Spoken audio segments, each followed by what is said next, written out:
because the teleprompter is not working. I feel very happy to be up here with you nevertheless, and that way you speak more from the heart. I can only say that whoever's operating this teleprompter is in big trouble.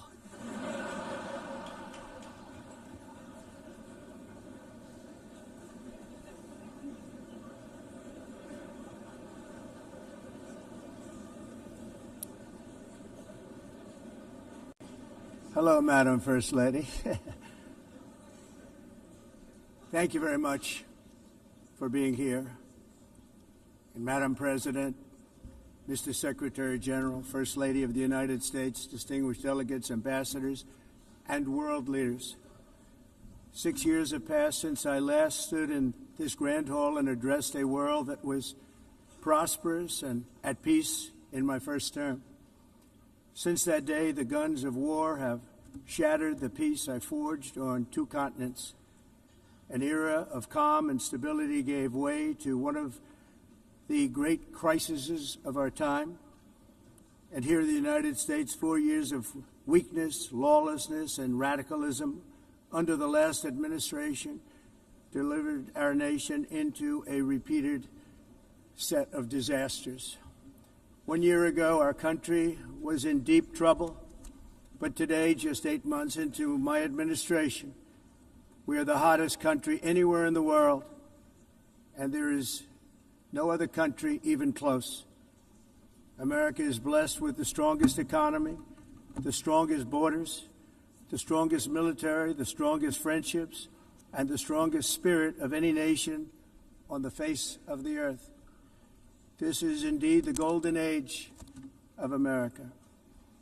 We are rapidly reversing the economic calamity we inherited from the previous administration, including ruinous price increases and record-setting inflation like we've never had before.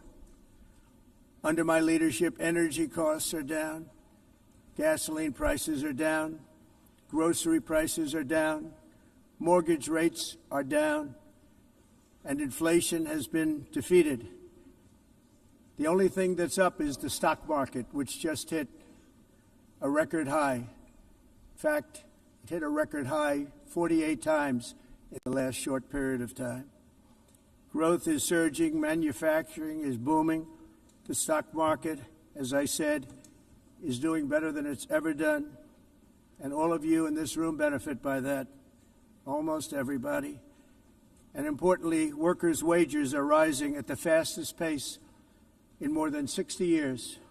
And that's what it's all about, isn't it? In 4 years of President Biden, we had less than $1 trillion of new investment into the United States.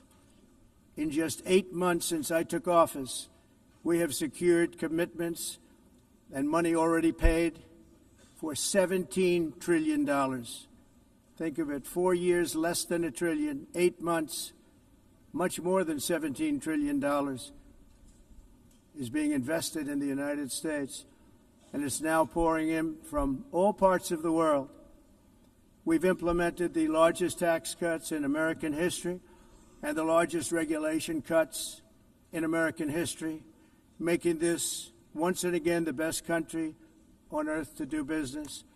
And many of the people in this room are investing in America, and it's turned out to be an awfully good investment during this 8-month period. In my first term, I built the greatest economy in the history of the world. We had the best economy ever, history of the world. And I'm doing the same thing again, but this time it's actually much bigger and even better. The numbers far surpass my record-setting first term. On our southern border, we have successfully repelled a colossal invasion, and for the last 4 months, and that's 4 months in a row, the number of illegal aliens admitted and entering our country has been 0. Hard to believe, because if you look back just a year ago, it was millions and millions of people pouring in from all over the world, from prisons, from mental institutions, drug dealers. All over the world they came. They just poured into our country with the ridiculous open border policy of the Biden administration. Our message is very simple. If you come illegally into the United States, you're going to jail, or you're going back to where you came from, or perhaps even further than that. You know what that means. I want to thank the country of El Salvador for the successful and professional job they've done in receiving and jailing so many criminals that entered our country. And it was under the previous administration that the number became record-setting, and they're all being taken out. We have no choice. And other countries have no choice because other countries are in the exact same situation with immigration. It's destroying your country, and you have to do something about it. On the world stage, America is respected again like it has never been respected before. You think about 2 years ago, 3 years ago, 4 years ago, or 1 year ago, we were a laughingstock all over the world. At the NATO summit in June, virtually all NATO members formally committed to increase defense spending at my request from 2% to 5% of GDP, making our alliance far stronger and more powerful than it was ever before. In May, I traveled to the Middle East to visit my friends and rebuild our partnerships in the Gulf, and those valued relationships with Saudi Arabia, Qatar, and the UAE and other countries are now, I believe, closer than ever before. My administration has negotiated one historic trade deal after another, including with the United Kingdom, the European Union, Japan, South Korea, Vietnam, Indonesia, the Philippines, Malaysia, and many, many others. Likewise, in a period of just 7 months, I have ended 7 unendable wars. They said they were unendable. You're never going to get them solved. Some were going for 31 years, 2 of them, 31, think of it, 31 years. One was 36 years. One was 28 years. I ended 7 wars. And in all cases, they were raging with countless thousands of people being killed. This includes Cambodia and Thailand, Kosovo and Serbia, the Congo and Rwanda, a vicious, violent war that was, Pakistan and India, Israel and Iran, Egypt and Ethiopia, and Armenia and Azerbaijan. It included all of them. No president or prime minister, and for that matter, no other country has ever done anything close to that. And I did it in just 7 months. It's never happened before. There's never been anything like that. I'm very honored to have done it. It's too bad that I had to do these things instead of the United Nations doing them. And sadly, in all cases, the United Nations did not even try to help in any of them. I ended 7 wars, dealt with the leaders of each and every one of these countries, and never even received a phone call from the United Nations offering to help in finalizing the deal. All I got from the United Nations was an escalator that on the way up stopped right in the middle. If the First Lady wasn't in great shape, she would have fallen. But she's in great shape. We're both in good shape. We both stood. And then a teleprompter that didn't work. These are the 2 things I got from the United Nations, a bad escalator and a bad teleprompter. Thank you very much. And by the way, it's working now. It just went on. Thank you. I think I should just do it the other way. It's easier. Thank you very much. I didn't think of it at the time because I was too busy working to save millions of lives. That is the saving and stopping of these wars. But later I realized that the United Nations wasn't there for us. They weren't there. I thought of it really after the fact, not during these negotiations, which were not easy. That being the case, what is the purpose of the United Nations? The UN has such tremendous potential. I've always said it. It has such tremendous, tremendous potential. but it's not even coming close to living up to that potential. For the most part, at least for now, all they seem to do is write a really strongly worded letter and then never follow that letter up. It's empty words, and empty words don't solve war. The only thing that solves war and wars is action. Now, after ending all of these wars and also earlier negotiating the Abraham Accords, which is a very big thing for which our country received no credit, never receives credit. Everyone says that I should get the Nobel Peace Prize for each one of these achievements. But for me, the real prize will be the sons and daughters who live to grow up with their mothers and fathers, because millions of people are no longer being killed in endless and unglorious wars. What I care about is not winning prizes, it's saving lives. We saved millions and millions of lives with the 7 wars. And we have others that we're working on, and you know that. Many years ago, a very successful real estate developer in New York, known as Donald J. Trump, I bid on the renovation and rebuilding of this very United Nations complex. I remember it so well. I said at the time that I would do it for $500 million, rebuilding everything. It would be beautiful. I used to talk about, I'm going to give you marble floors. They're going to give you terrazzo. I'm going to give you the best of everything. You're going to have mahogany walls. They're going to give you plastic. But they decided to go in another direction, which was much more expensive at the time, and which actually produced a far inferior product. And I realized that they did not know what they were doing when it came to construction, and that their building concepts were so wrong, and the product that they were proposing to build was so bad and so costly. It was going to cost them a fortune. And I said, and wait till you see the overruns. Well, I turned out to be right. They had massive cost overruns and spent between $2 and $4 billion on the building and did not even get the marble floors that I promised them. You walk on terrazzo. Do you notice that? As far as I'm concerned, frankly, looking at the building and getting stuck on the escalator, they still haven't finished the job. They still haven't finished. That was years ago. The project was so corrupt that Congress actually asked me to testify before them on the tremendous waste of money, because it turned out that they had no idea what it was, but they knew it was anywhere between $2 and $4 billion as opposed to $500 million with a guarantee. But they had no idea, and I said it cost much more than $5 billion. Unfortunately, many things in the United Nations are happening just like that, but on an even much bigger scale, much, much bigger. Very sad to see whether the UN can manage to play a productive role. I've come here today to offer the hand of American leadership and friendship to any nation in this assembly that is willing to join us in forging a safer, more prosperous world. And it's a world that we'll be much happier with. A dramatically better future is within our reach. But to get there, we must reject the failed approaches of the past and work together to confront some of the greatest threats in history.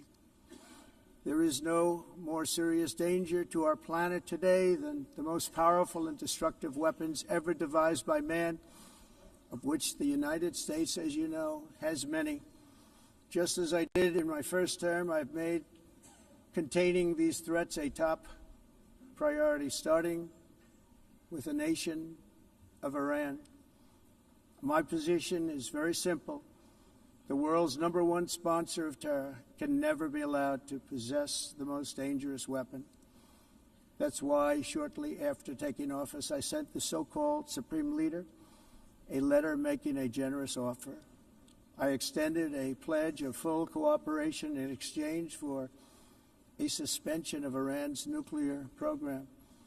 The regime's answer was to continue their constant threats to their neighbors and U.S. interests throughout the region, and some great countries that are right nearby.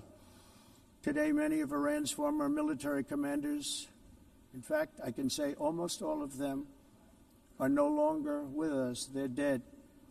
And 3 months ago, in Operation Midnight Hammer, 7 American B-2 bombers dropped the 14 30,000-pound each bombs on Iran's key nuclear facilities, totally obliterating everything. No other country on earth could have done what we did. No other country has the equipment to do what we did. We have the greatest weapons on earth. We hate to use them.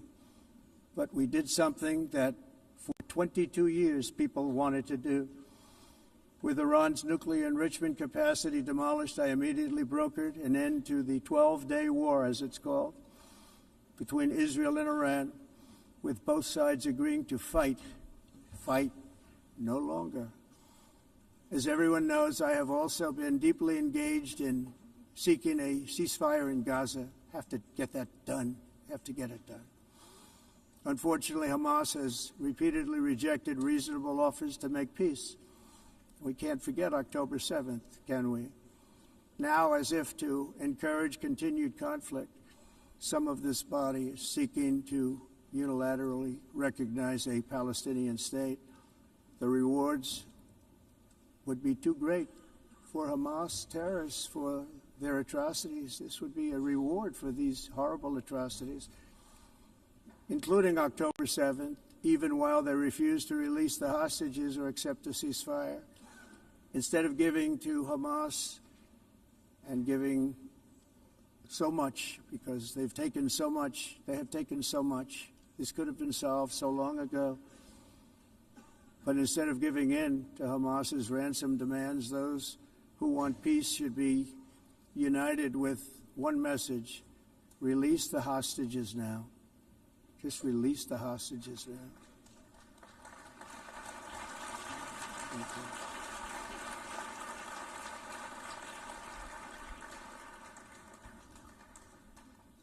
Thank you. As we have got to come together, and we will come together, got to get it done. We have to stop the war in Gaza immediately. We have to stop it. We have to get it done. We have to negotiate, immediately have to negotiate peace. We got to get the hostages back. We want all 20 back. We don't want 2 and 4. As you know, I got, along with Steve Witkoff and others that helped us, Marco Rubio, we got most of them back. We were involved in all of them. But I always said the last 20 are going to be the hardest, and that's exactly what happened. We have to get them back now. We don't want to get back 2, and then another 2, and then 1, and then 3. Have this process. No, we want them all back, and we want the actually 38 dead bodies back too. Those parents came to me, and they want them back, and they want them back very quickly and very badly, as though they were alive. They want them. They want them every bit as much as if their son or daughter were alive. I've also been working relentlessly, stopping the killing in Ukraine.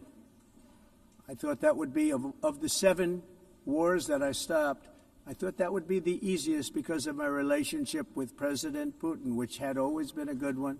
I thought that was going to be the easiest one. But, you know, in war, you never know what's going to happen. There are always lots of surprises, both good and bad. Everyone thought Russia would win this war in 3 days, but it didn't work out that way. It was supposed to be just a quick little skirmish. It's not making Russia look good. It's making them look bad. No matter what happens from here on out, this was something that should have taken a matter of days, certainly less than a week.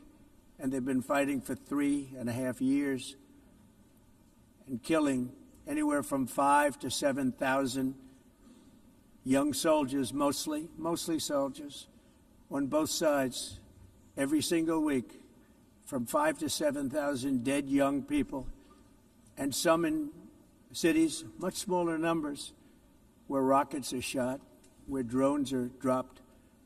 This war would never have started if I were president. This was a war that should have never happened. It shows you what leadership is, what bad leadership can do to a country. Look what happened to the United States, and look where we are right now in just a short period of time. The only question now is how many more lives will be needlessly lost on both sides. China and India are the primary funders of the ongoing war by continuing to purchase Russian oil.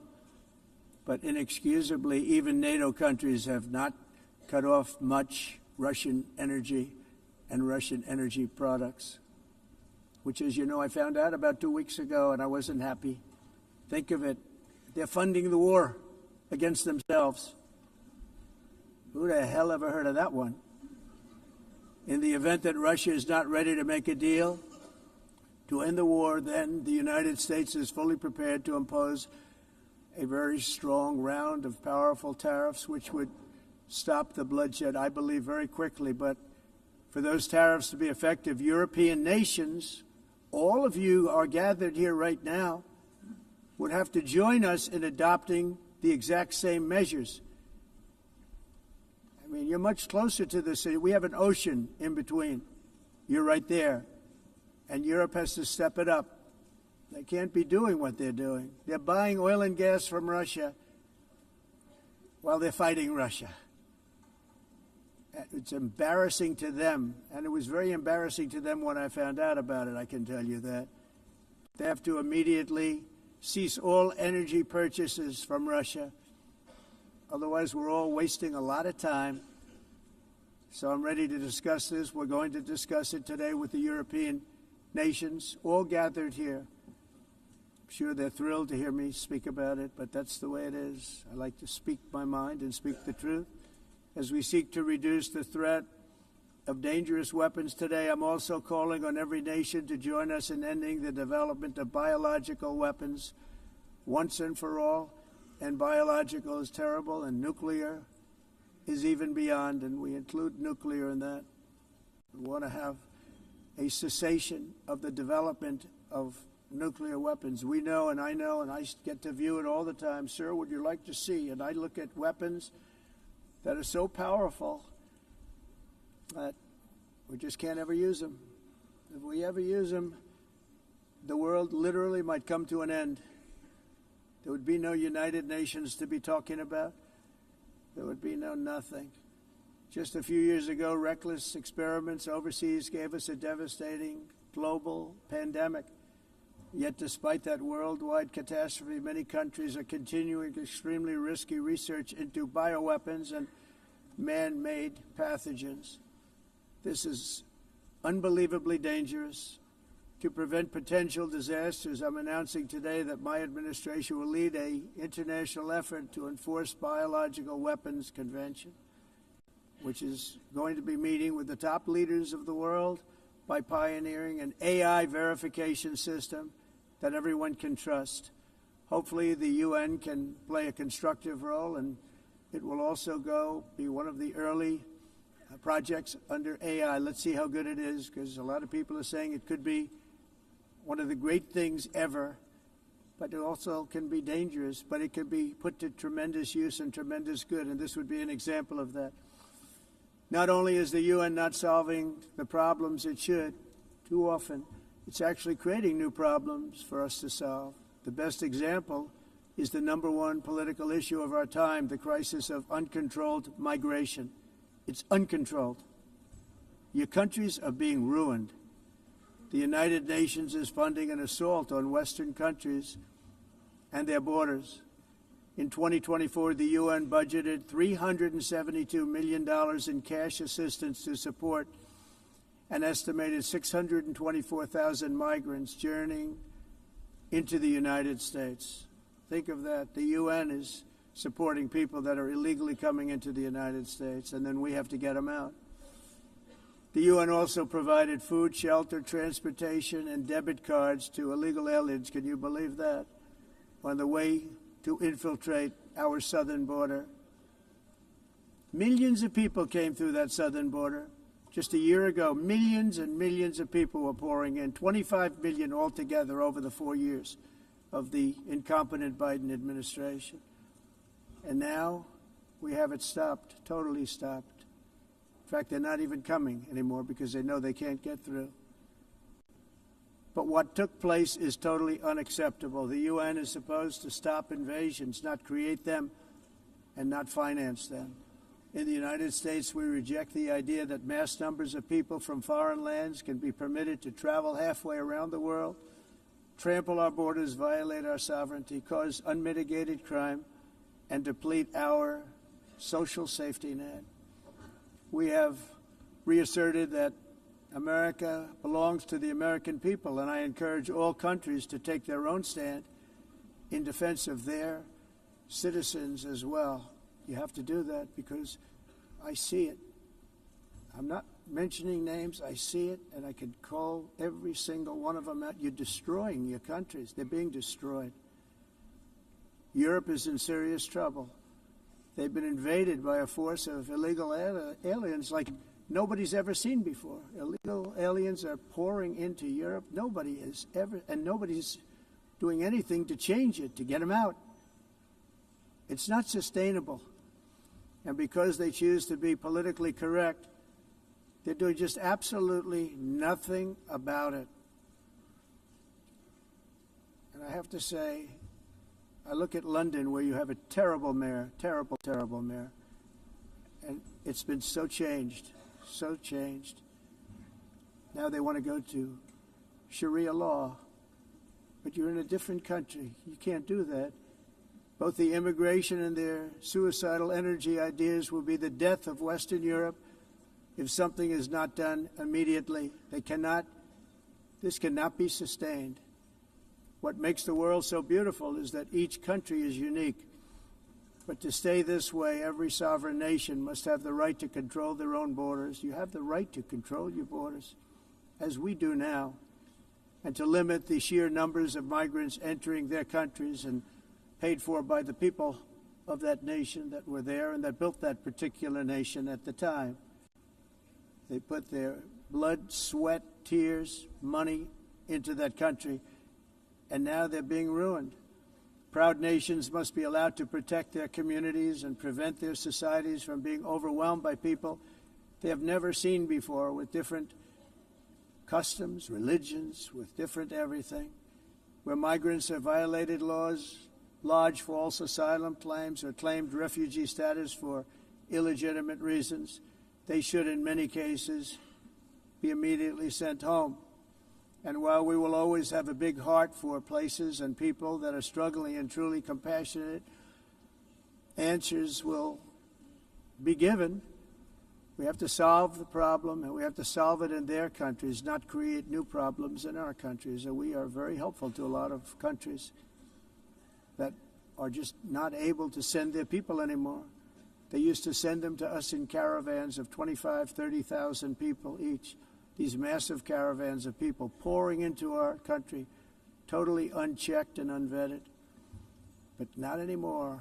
According to the Council of Europe, in 2024, almost 50% of inmates in German prisons were foreign nationals or migrants. In Austria, the number was 53% of the people in prisons were from places that weren't from where they are now. In Greece, the number was 54%, and in Switzerland, beautiful Switzerland, 72% of the people in prisons are from outside of Switzerland. When your prisons are filled with so-called asylum seekers who repaid kindness, and that's what they did, they repaid kindness with crime, it's time to end the failed experiment of open borders. You have to end it now. See, I can tell you, I'm really good at this stuff. Your countries are going to hell. In America, we've taken bold action to swiftly shut down uncontrolled migration. Once we started detaining and deporting everyone who crossed the border and removing illegal aliens from the United States, they simply stopped coming. They're not coming anymore. We're getting a lot of credit, but they're not coming anymore. This was a humanitarian act for all involved, because on the trips up, thousands of people a week were dying. Women were being raped. Nobody's ever seen anything like it. Raped, horribly beaten, raped. On the trip up, the journey up, it was a long walk. It was a long, arduous journey, indeed. And it was also a historic victory against human trafficking throughout the region. What we did was a victory, and we saved so many lives of people that wouldn't make the journey. That journey was loaded up with death. Loaded up with death. Dead bodies all along the roads of jungles. To get up, they go through jungles, they go through areas so hot you couldn't breathe. They were dying of suffocation. Areas so hot that you couldn't breathe. Dead bodies all over.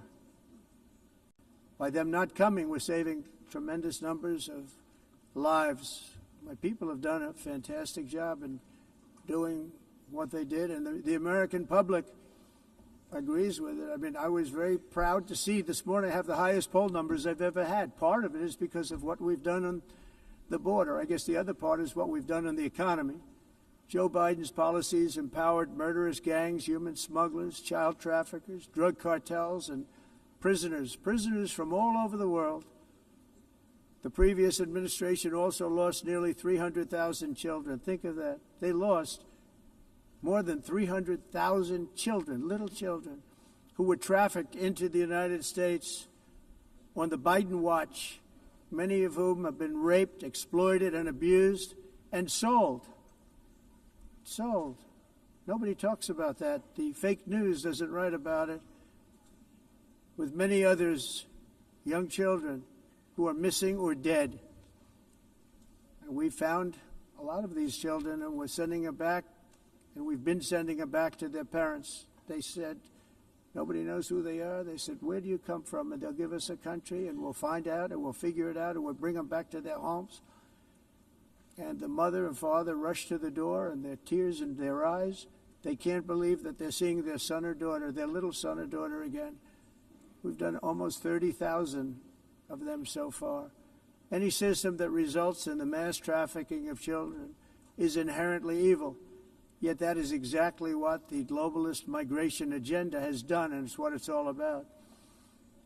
In America, those days, as you know, are over. The Trump administration is working, and we are continuing to work to track down the villains that are causing this problem, and also, as I said, to get back the 30,000 we've already returned. Now I think we're going to have another. We're going to find a lot. You're not going to find all of them. 300, more than 300,000. They're lost or they're dead. They're lost or they're dead because of the animals that did this. To protect our citizens, I've also designated multiple savage drug cartels as far as and you see this, and you see it happening right before your eyes. Let's put it this way. People don't like taking big loads of drugs in boats anymore. There aren't too many boats that are traveling on the seas by Venezuela. They tend not to want to travel very quickly anymore. And we've virtually stopped drugs coming into our country by sea. We call them the water drugs. They kill hundreds of thousands of people. I've also designated multiple savage drug cartels as far as foreign terrorist organizations, along with two bloodthirsty transnational gangs, probably the worst gangs anywhere in the world, MS-13 and Tren de Aragua. Tren de Aragua is from Venezuela, by the way.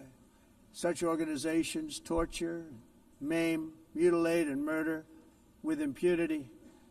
They're the enemies of all humanity. For this reason, we've recently begun using the supreme power of the United States military to destroy Venezuelan terrorists and trafficking networks led by Nicolas Maduro. To every terrorist thug smuggling poisonous drugs into the United States of America, please be warned that we will blow you out of existence. That's what we're doing. We have no choice. Can't let it happen. They're destroying. I believe we lost 300,000 people last year to drugs, 300,000. Fentanyl and other drugs. Each boat that we sink carries drugs that would kill more than 25,000 Americans. We will not let that happen. Energy is another area where the United States is now thriving like never before. We're getting rid of the falsely named renewables. By the way, they're a joke.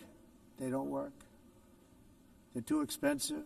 They're not strong enough to fire up the plants that you need to make your country great. The wind doesn't blow. Those big windmills are so pathetic and so bad, so expensive to operate. And they have to be rebuilt all the time, and they start to rust and rot. Most expensive energy ever conceived, and It's actually energy. You're supposed to make money with energy, not lose money. You lose money, the governments have to subsidize. You can't put them out without massive subsidies. And most of them are built in China, and I give China a lot of credit. They build them, but they have very few wind farms. So why is it that they build them and they send them all over the world, but they barely use them? You know what they use? Coal. They use gas. They use almost anything, but they don't like wind. But they sure as hell like selling the windmills. Europe, on the other hand, has a long way to go, with many countries being on the brink of destruction because of the green energy agenda. And I give a lot of credit to Germany. Germany was being led down a very sick path, both on immigration, by the way, and on energy. They were going green, and they were going bankrupt. And the new leadership came in, and they went back to where they were, with fossil fuel and with nuclear, which is good. It's now safe. You can do it properly. But they went back to where they were, and they opened up a lot of different plants, energy-producing plants, and they're doing well. I give Germany a lot of credit for that. They've said this is a disaster, what's happening. They were going all green. All green is all bankrupt. That's what it represents. And it's not politically correct. I'll be very badly criticized for saying it, but I'm here to tell the truth. I don't care. It doesn't matter to me. I'm in New York City. I'm feeling a lot safer. Crime, we're getting crime down. And by the way, speaking of crime, Washington, D.C. was the crime capital of America. Now it's after 12 days, it's a totally safe city. Everyone's going out to dinner. They're going out to restaurants. Your wife can walk down the middle of the street with or without you. Nothing's going to happen. My people have done a fantastic job. And yes, I called in the National Guard, and the National Guard took care of business. And they weren't politically correct, but they took care of business. We got 1,700 career criminals out, brought them back to where they came from, the countries where they came from, or put them in jails. Washington, D.C. is now a totally safe city again, and I welcome you to come. In fact, we'll have dinner together at a local restaurant, and we'll be able to walk. We don't have to go by an armor-plated vehicle. We'll walk right over there from the White House. They've given up their powerful edge, a lot of the countries that we're talking about, in oil and gas, such as essentially closing the great North Sea oil. Oh, the North Sea, I know it so well. Aberdeen was the oil capital of Europe, and there's tremendous oil that hasn't been found in the North Sea, tremendous oil. And I was with the Prime Minister, I respect and like a lot, and I said, you're sitting with the greatest asset. They essentially closed it by making it so highly taxed that no developer, no oil company can go there. They have tremendous oil left, and more importantly, they have tremendous oil that hasn't even been found yet. And what a tremendous asset for the United Kingdom. And I hope the Prime Minister is listening, because I told it to him 3 days in a row. That's all he heard. North Sea oil, North Sea, because I want to see them do well. I want to stop seeing them ruining that beautiful Scottish and English countryside with windmills and massive solar panels that go 7 miles by 7 miles, taking away farmland. But we're not letting this happen in America. In 1982, the executive director of the United Nations Environmental Program predicted that by the year 2000, climate change would cause a global catastrophe. He said that it will be irreversible, as any nuclear holocaust would be. This is what they said at the United Nations. What happened? Here we are. Another UN official stated in 1989 that within a decade, entire nations could be wiped off the map by global warming. Not happening.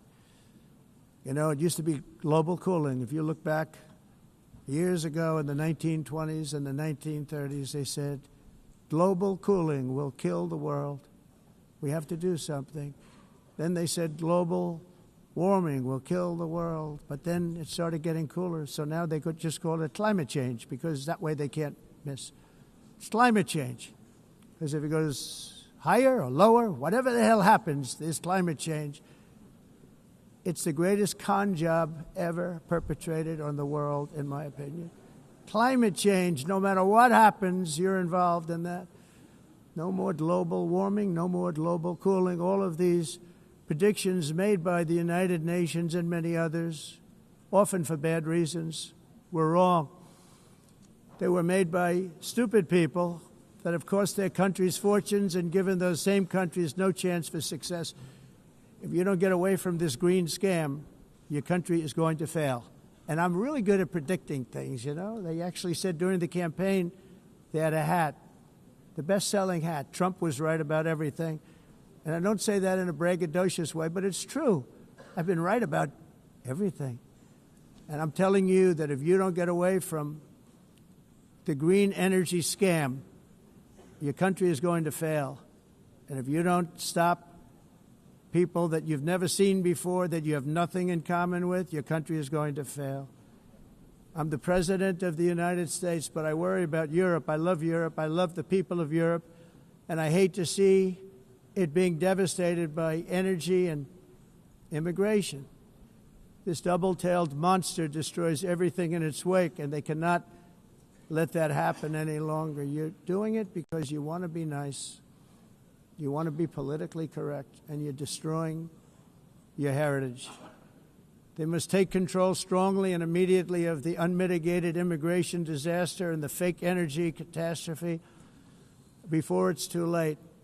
The carbon footprint is a hoax made up by people with evil intentions, and they're heading down a path of total destruction. You know, the carbon footprint was a big, big thing a few years ago. I remember hearing about the carbon footprint, and then President Obama would get into Air Force One, a massive Boeing 747, and not a new one, an old one with old engines that spew everything into the atmosphere. He'd talk about the carbon footprint, we must do so. Then he'd get in and he'd fly from Washington to Hawaii to play a round of golf. And then he'd get back onto that big, beautiful plane and he'd fly back and he'd talk about, again, global warming and the carbon footprint. It's a con job. At extreme cost and expense, Europe reduced its own carbon footprint by 37%. Think of that. Congratulations, Europe. Great job. You cost yourself a lot of jobs, a lot of factories closed, but you reduced the carbon footprint by 37%. However, for all of that sacrifice and much more, it's been totally wiped out and then some by a global increase of 54%. Much of it coming from China and other countries that are thriving around China, which now produces more CO2 than all the other developed nations in the world. So all of these countries are working so hard on the carbon footprint, which is nonsense, by the way. It's nonsense. You know, it's interesting. In the United States, we have still radicalized environmentalists, and they want the factories to stop. Everything should stop. No more cows. We don't want cows anymore. I guess they want to kill all the cows. They want to do things that are just unbelievable, and you have it too. But, you know, we have a border, strong, and we have a shape, and that shape doesn't just go straight up. That shape is amorphous when it comes to the atmosphere. And if we had the most clean air, and I think we do, we have very clean air. We have the cleanest air we've had in many, many years. But the problem is that other countries, like China, which has air that's a little bit rough, it blows. And no matter what you're doing down here, the air up here tends to get very dirty because it comes in from other countries where their air isn't so clean. And the environmentalists refuse to acknowledge that. Same thing with garbage. In Asia, they dump much of their garbage right into the ocean. And over about a 1 week and 2 week journey, it flows right past Los Angeles. You've seen it. Massive amounts of garbage, almost too much to do anything about, flowing past Los Angeles, past San Francisco, and then somebody will get in trouble because he dropped a cigarette on the beach. The whole thing is crazy. The primary effect of these brutal green energy policies has not been to help the environment, but to redistribute manufacturing and industrial activity from developed countries that follow the insane rules that are put down to polluting countries that break the rules and are making a fortune. They're making a fortune. European electricity bills are now 4 to 5 times more expensive than those in China and 2 to 3 times higher than the United States. And our bills are coming way down. You probably see that our gasoline prices are way down. You know, we have an expression, drill, baby, Nós drill. reduzimos os custos de energia porque nós faremos, como a expressão, vamos fazer tudo isso, reduzir os custos de energia e os custos diminuíram nos Estados Unidos. Por exemplo, se você olhar nos países em faturas de mas nós nos Estados Unidos conseguimos usar eles e evitar aumento da temperatura, porque é muito caro também usar nada e ninguém usa isso. The entire globalist concept of asking successful industrialized nations to inflict pain on themselves and radically disrupt their entire societies must be rejected completely and totally, and it must be immediate. That's why in America I withdrew from the fake Paris Climate Accord, where, by the way, America was paying so much more than every country. Others weren't paying. China didn't have to pay until 2030. Russia was given an old standard that was easy to meet, a 1990 standard. But for the United States, we're supposed to pay like $1 trillion. And I said, this is another scam. The fact is, the United States has been taken advantage of by the world for many, many years, but not any longer, as you probably noticed. I unleashed massive energy production and signed historic executive orders to hunt for oil, but we don't have to do much hunting because we have the most oil of any nation anywhere, oil and gas in the world. And if you add coal, we have the most of any nation in the world. Clean, I call it clean, beautiful coal. You can do things today with coal that you couldn't have done 10 years ago, 15 years. So I have a little standing order in the White House. Never use the word coal, only use the words clean, beautiful coal. Sounds much better, doesn't it? But we stand ready to provide any country with abundant, affordable energy supplies if you need them, when most of you do. We're proudly exporting energy all over the world. We're now the largest exporter. In the United States, we want trade and robust commerce with all nations, everybody. We want to help nations. We're going to help nations. But it must also be fair and reciprocal. The challenge with trade is much the same with climate. The countries that followed the rules, all their factories have been plundered. It's really sad to watch. They've been broken. They've been broken by countries that broke the rules. That's why the United States is now applying tariffs to other countries, and much as these tariffs were for many years applied to us, uncontrollably applied to us. We've used tariffs as a defense mechanism under the Trump administration, including my first term, where hundreds of billions of dollars in tariffs were taken in. And by the way, we had the lowest inflation, and now we have very low inflation. The only thing different is that we have hundreds of billions of dollars flowing into our country. But this is how we will ensure that the system works for everyone and is sustainable into the future. We're also using tariffs to defend our sovereignty and security throughout the world, including against nations that have taken advantage of former U.S. administrations for decades, including the most corrupt, incompetent administration in history, the sleepy Joe Biden administration.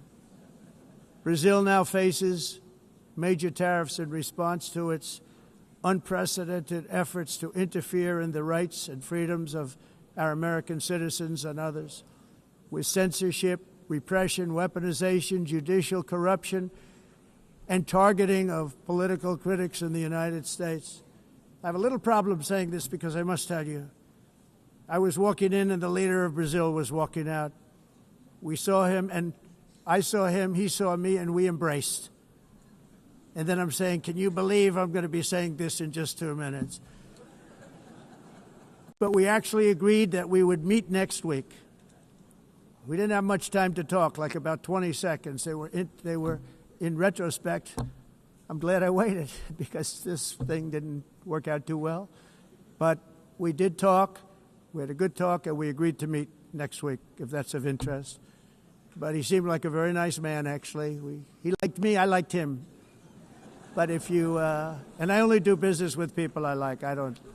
When I don't like them, I don't like them. But we had, at least for about 39 seconds, we had excellent chemistry. It's a good sign.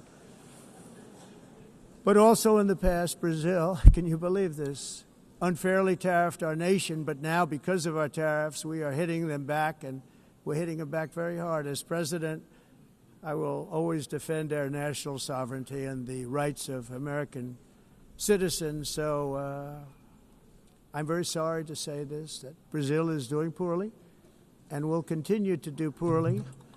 They can only do well when they're working with us. Without us, they will fail, just as others have failed. It's true. Next year, the United States will celebrate the 250th anniversary of our glorious independence, a testament to enduring power and American freedom and spirit. We will also be proudly hosting the 2026 FIFA World Cup, and shortly thereafter, the 2028 Olympics, which is going to be very exciting. I hope you all come. I hope that countless people from all over the globe will take part of these will be great celebrations of liberty and human achievement, and that together we all can rejoice in the miracles of history that began in July 4th, 1776, when we founded the light to all nations. And it's something really that an amazing thing came out of that date. It's called the United States of America. In honor of this momentous anniversary, I hope that all countries who find inspiration in our example will join us in renewing our commitment, values, and those values, really, that we hold so dear together. Let us defend free speech and free expression. Let us protect religious liberty, including for the most persecuted religion on the planet today. It's called Christianity. And let us safeguard our sovereignty and cherish qualities that have made each of our nations so special, incredible, and extraordinary. In closing, I just want to repeat that immigration and the high cost of so-called green renewable energy is destroying a large part of the free world and a large part of our planet. Countries that cherish freedom are fading fast because of their policies on these two subjects. You need strong borders and traditional energy sources if you are going to be great again. Whether you have come from north or south, east or west, near or far, every leader in this beautiful hall today represents a rich culture, a noble history, and a proud heritage that makes each nation majestic and unique, unlike anything else in human history or any other place on the face of the earth. From London to Lima, from Rome to Athens, from Paris to Seoul, from Cairo to Tokyo and Amsterdam to right here in New York City, we stand on the shoulders of the leaders and legends, generals and giants, heroes and titans who won and built our beloved nations, all of our nations, with their own courage, strength, spirit, and skill. Our ancestors climbed mountains, conquered oceans, crossed deserts, and trekked over wide open plains. They charged into thunderous battles, plunged into grave dangers, and they were soldiers and farmers and workers and warriors and explorers and patriots. They built towns into cities, tribes into kingdoms, ideas into industries, and small islands into mighty empires. You're a part of all of that. They were champions for their people who never gave up and who never, ever gave in. Their values defined our national identities. Their visions forged our magnificent destiny. Everybody in this room is a part of it in your own way. Each of us inherits the deeds and the myths the triumphs, the legacies of our own heroes and founders who so bravely showed us the way. Our ancestors gave everything for homelands that they defended with pride, with sweat, with blood, with life, and with death. Now the righteous task of protecting the nations that they built belongs to each and every one of us. So together let us uphold our sacred duty to our people and to our citizens. Let us protect their borders, ensure their safety, preserve their cultures, treasure, and traditions, and fight for their precious dreams and their cherished freedoms. And in friendship and really a beautiful vision, let us all work together to build a bright, beautiful planet, a planet that we all share, a planet of peace and a world that is richer, better, and more beautiful than ever before. That can happen. It will happen. It will happen, and I hope it can happen and start right now, right at this moment. We'll turn it around. We're going to make our countries better, safer, more beautiful.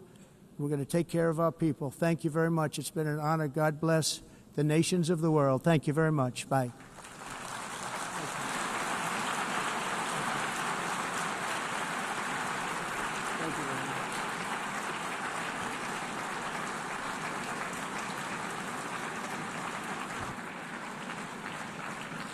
On behalf of the Assembly, I wish to thank the President of the United States,